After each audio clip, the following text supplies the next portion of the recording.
The wind howled like a banshee through the dusty streets of Blackridge, Montana, in the dead of winter 1875, but inside the ramshackle saloon where Eliza Kane had sought refuge, the air was thick with smoke and the stench of unwashed men. At 16, she was no stranger to hardship. Her pa had been a drunken prospector who'd dragged her across the frontier since Ma died in childbirth, but nothing prepared her for the moment the door burst open and Sheriff Harlan gripped her arm like a vice. "You're out, girl. Your pa's debts are yours now, and I ain't harboring no thief's kin," he snarled, his breath reeking of whiskey as he hurled her into the snow, her few belongings scattering like confetti in a blizzard. She landed hard, the icy ground biting through her thin dress, and as the saloon door slammed shut, she realized with a gut-wrenching shock, she was utterly alone, penniless, and marked for ruin in a town that devoured the weak. Eliza's heart pounded as she scrambled to gather her things, a frayed shawl, a rusted knife, and the last $20 from Pa's hidden stash before he swung from the gallows for rustling cattle. Thrown out at 16? It wasn't just eviction, it was a death sentence in these parts, where wolves and outlaws prowled the night, and women without protection became prey. But as the first flakes of an impending storm swirled around her, a fire ignited in her chest. She wouldn't beg or break. No, she'd carve her own path, even if it meant digging into the earth itself.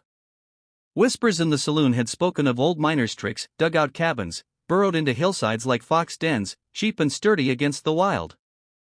With her $200 inheritance scraped from selling Pa's horse and tools, she vowed to build one, far from Blackridge's judging eyes. But as she trudged into the darkening woods, a shadowy figure watched from the alley, his eyes gleaming with malice. Who was he, and why did his gaze send chills deeper than the cold? The next dawn broke cruel and gray, the temperature plummeting as Eliza hiked toward the rugged bluffs overlooking the frozen river. Her boots crunched through crusty snow, each step a battle against the wind that clawed at her face like invisible talons. She had no map, only instincts honed from years trailing Pa through ghost towns and badlands. A dugout's simple, she'd overheard an old-timer say once. Dig into a hill, frame it with logs, sod the roof. Costs next to nothing if you're clever. Clever? She was desperate. Spotting a south-facing slope shielded by pines, she marked her spot with a stick. But as she began shoveling with a borrowed spade, traded for her shawl at the edge of town, a low growl echoed from the trees. Her blood froze. A grizzly? No, worse, a pack of wild dogs, eyes hungry, circling closer. She brandished her knife, heart slamming against her ribs. "Back off!" she shouted, voice cracking. One lunged, jaws snapping, and she slashed wildly, drawing blood. They scattered, but not before a bite tore her sleeve, warm blood trickling down her arm. Was this the end before she'd even begun? Shaking, she bandaged the wound with a strip of cloth, determination hardening like steel. She wouldn't die here, not yet. Days blurred into a feverish grind. Eliza dug relentlessly, her hands blistering as she hollowed out a 10 by 12-foot chamber in the hillside, the earth yielding grudgingly to her pickaxe bought for $50 from a shady trader. The walls she lined with scavenged logs, felled with an axe that cost another $30, her muscles screaming in protest. For the roof, she layered sod and branches, sealing gaps with mud mixed from the riverbank. Windows? A luxury, 2 small panes of glass pilfered from an abandoned shack, $20 each. A crude door from pine planks, hinged with leather strips, set her back $40 more. Inside, she fashioned a bed from straw and hides, a stove from an old barrel, $20, and stocked basics, flour, beans, a lantern. Total, $200, every cent accounted for in her trembling ledger. But as the structure took shape, strange occurrences plagued her. Tools vanished overnight, only to reappear misplaced. Footprints circled the site, human, not animal. One night, as she huddled by a fire, a gunshot cracked the silence, bullet whizzing past her ear into the dirt wall. She dove for cover, pulse racing. "Who's there?" she whispered into the void. No answer, but the terror gripped her. Someone wanted her gone, or worse, dead. Was it the sheriff, covering tracks? Or Pa's old enemies, sniffing out rumored gold he'd hidden? The cabin's completion brought no peace. Burrowed deep, it trapped warmth from the earth, a natural insulator against the frontier's brutal whims.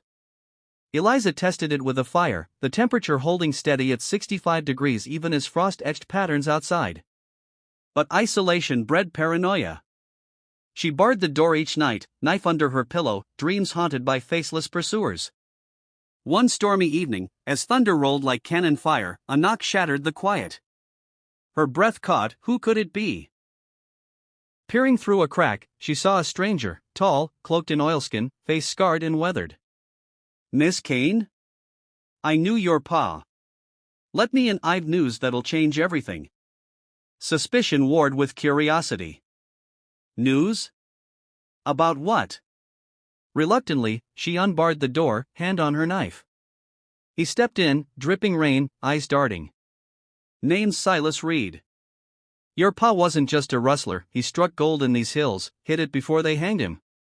Maps in your bloodline." Shock hit her like a slap. Gold?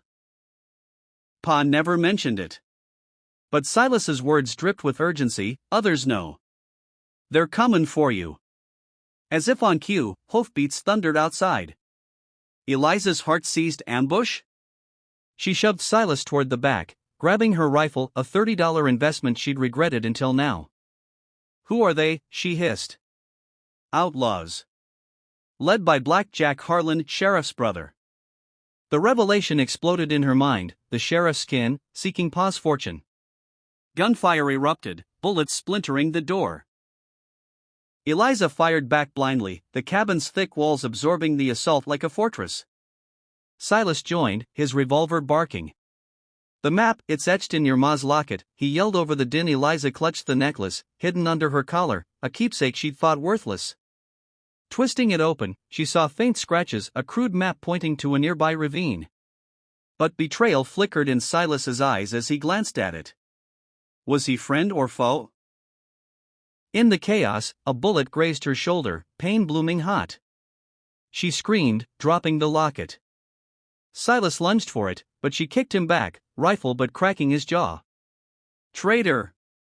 The outlaws breached the door, faces masked, guns blazing. Eliza bolted for the rear exit she'd dug as an escape. A narrow tunnel burrowed deeper into the hill. Crawling through mud and roots, she emerged into the storm, locket in hand, Silas's curses echoing behind. The wind whipped snow into a whiteout, but she knew these woods now, every tree her ally. Hoofbeats pursued, shouts cutting the gale. "Find the girl. The gold's ours." Her lungs burned as she ran, slipping on ice, the map's lines burning in her memory. The ravine, half a mile north. If she reached it first. But a shadow loomed, Black Jack himself, on horseback, lasso whipping out. It snagged her ankle, yanking her down. She hit the snow hard, stars exploding in her vision. "End of the line, little miss," he growled, dismounting, knife glinting. Desperation fueled her, she slashed with her own blade, catching his arm. He howled, loosening his grip. She scrambled free, diving into the ravine as bullets peppered the ground. Hiding in a crevice, Eliza's mind raced. The map showed a cave mouth, concealed by boulders. She found it, squeezing inside, the air dank and echoing. Deeper in, her lantern revealed glimmers, gold nuggets, stacked in crates, Pa's legacy. But footsteps approached, Black Jack had followed. "Come out, girl. Make it quick." Suspense coiled like a spring. She doused the light, waiting in darkness, heart thundering. He entered, torch flickering. As he bent for a nugget, she struck, knife plunging into his back. He gasped, twisting, but she twisted harder, shock whitening his eyes. "You, little." He slumped, dead. Eliza staggered back, hands bloody, the act searing her soul. Was she a killer now, like Pa? But more came. Silas and the remnants. Gunfire echoed in the cave, ricochets sparking. Eliza grabbed a crate, using it as shield, firing wildly. One outlaw fell, another. Silas charged, face twisted in rage. "The gold's mine." In the melee, a shot hit the ceiling, rocks crumbled, avalanche sealing the entrance. Dust choked the air, Silas pinned under debris, legs crushed. "Help me," he begged. Eliza hesitated, the shocking choice before her, mercy or survival? She left him, clawing through a side fissure, emerging into the night with a sack of gold. The storm raged, but her dugout waited, a beacon of warmth. Weeks passed, the blizzard of the century blanketing Blackridge in -20 degrees, folks freezing in their flimsy homes, icicles claiming fingers and toes. Whispers spread, the sheriff vanished, outlaws gone.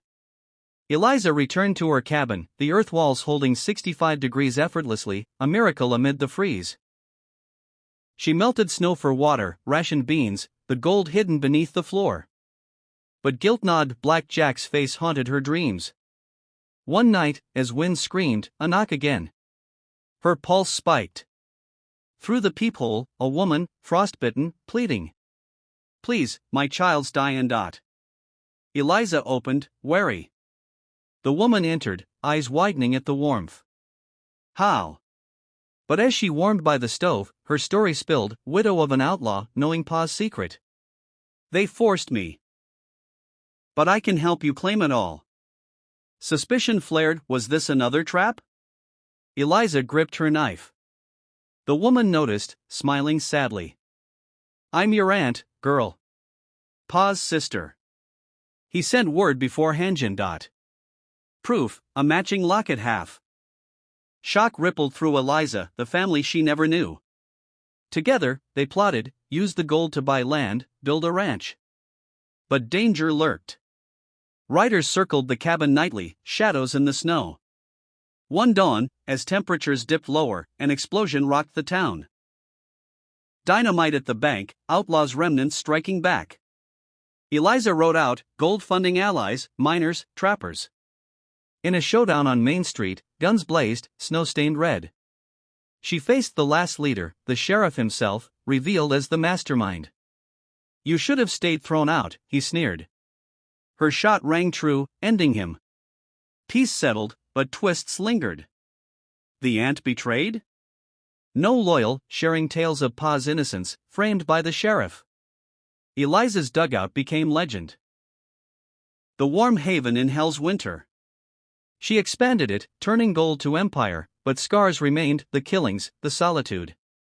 Years later, as Blackridge thawed, she stood atop her hill, wind whispering secrets. Thrown out at 16, she'd built more than a cabin, a fortress of will, shocking the West with her survival. But in quiet moments, she wondered, was the gold cursed, drawing blood forever? The answer came one final night, a ghost-like figure at her door, Pa's voice in the wind. "Well done, girl." Or was it her imagination? The suspense never truly ended.